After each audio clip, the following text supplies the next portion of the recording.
Manchester is a very interesting city. It is the birthplace of Industrial Revolution, home for so many British brands.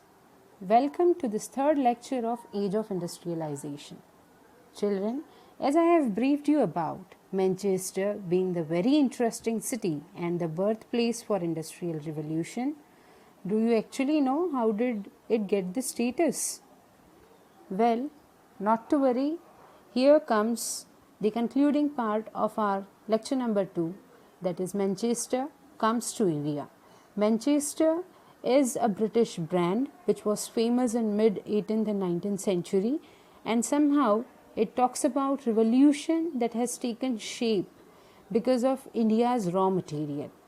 How did it happen? Let's see. By the beginning of 19th century, a long decline of textile exports from India initiated. In 1811, 12 pieces goods accounted for 33% of India's exports, but it declined to less than 3% by 1850-51. Because of pressure from the British manufacturers, the government imposed import duties so that the goods manufactured in Britain could sell in England. They also pressurized the East India Company to sell British manufactured goods in Indian markets. As we have also seen that Britishers have been enjoying their monopoly in trading practices, so this is one such act of theirs. At the end of 18th century, there had been many negligible import of cotton piece goods in India, but by 1850, cotton piece goods constituted over 31% of the value of Indian imports. By 1870s, the value increased to over 70%. The machines made cotton was cheaper than handmade cotton piece goods in India. Weavers thus lost a huge market share to import from Britain.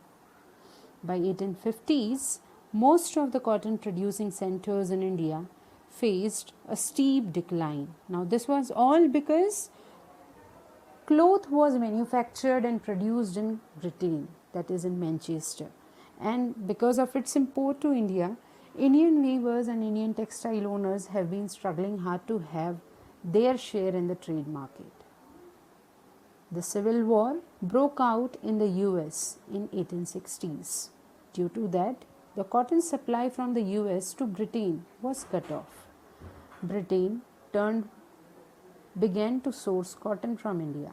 This led to a huge shortage of cotton raw for weavers in India. By the end of 19th century, cotton factories began to come up in India as well. This was the final blow for traditional cotton textile industries in India.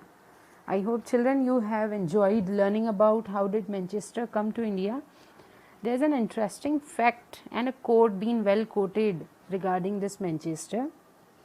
To think that the new economy is over is like somebody in London in 1830s saying the entire industrial revolution is over just because some textile manufacturers in Manchester went broke. Now we proceed ahead with the next part of our chapter, that is factories come up. Now answer this question before we go ahead. Do you remember in the first lecture we learnt about Richard Arkwright? Yes, he is the person credited with inventing the prototype of modern factory. So the first cotton mill in Bombay came up in 1854 and it went into production 2 years later. By 1862, 4 mills were in operation. Jute mills also came up in Bengal around the same time. Elgin Mill was started in Kanpur in the 1860s. In Ahmedabad, the first cotton mill was set up in the same period. By 1874, the first cotton mill of Madras began its production. And to your knowledge, according to the calculations of 2019, a survey was being held and it counted for around 10 million plus industries across the world. Now, how these factories and industries have been handled up, there are entrepreneurs who took an initiative to start them up. With regards to India, if we talk, we have had the greatest example of Jamshedji Tata. His picture is also visible on the screen. So, the history of many business groups goes back to trade with China. From the late 18th century, the British in India began to export opium to China and import tea from there. Many Indians took active participation in this trade by providing finance, procuring supplies, and shipping consignments. Once these businessmen earned enough, they dreamt of developing industrial enterprises in India. And their dreams have actually come true. Now, there are certain examples which are then being discussed. Dwarkanath Tagore was among the pioneers to begin industries in the 1830s and 1840s. Tagore's enterprise sank during the business crisis of 1840s. But in the late 19th century, many businessmen became successful industrialists.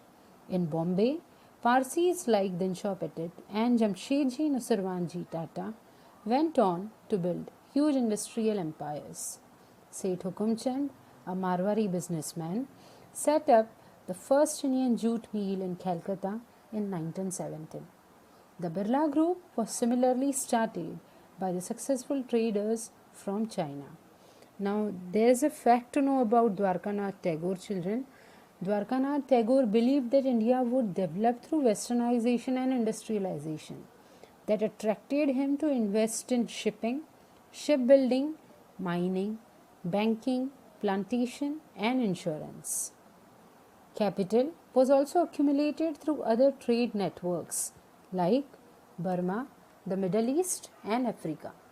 There was a virtual stranglehold of the British players on business in India, which left little scope for growth of Indian merchants. Till the First World War, European managing agencies controlled a large sector of Indian industries. So this is something about how these early entrepreneurs have started up their industries and factories in India and how did it grow. But for industries to grow and work for, they were in need of workers. So now, here we begin with the next part of this topic. That is, where did the workers actually come from? In most of the industrial regions, workers came from the surrounding districts. Most of the workers were migrants from neighboring villages. They maintained contact with their rural homeland by returning to their villages during harvest and festivals.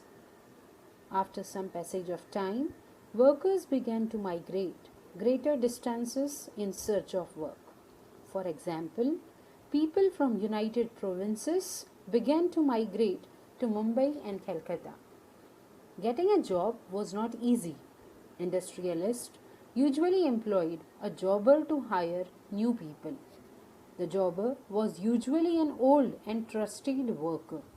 The jobber usually preferred people from his own village. He helped them settle in the city and provided financial help during crisis. The jobber thus became an influential person. He began to demand money and gifts for his favor and began to control the lives of the worker. So in short, workers were turning up from the neighboring surroundings and the districts where industrialists have appointed jobbers and jobbers have been giving preferences to the people from their own villages. In return, they have been expecting many of gifts as in the form of monetary way, or even they have been controlling their lives. So this was all about factories coming up with entrepreneurs and workers. That's all for lecture number 3. We will be concluding this chapter in the coming session, which is going to be the concluding one with the last 3 subtopics. Till then, keep safe and keep learning. Thank you.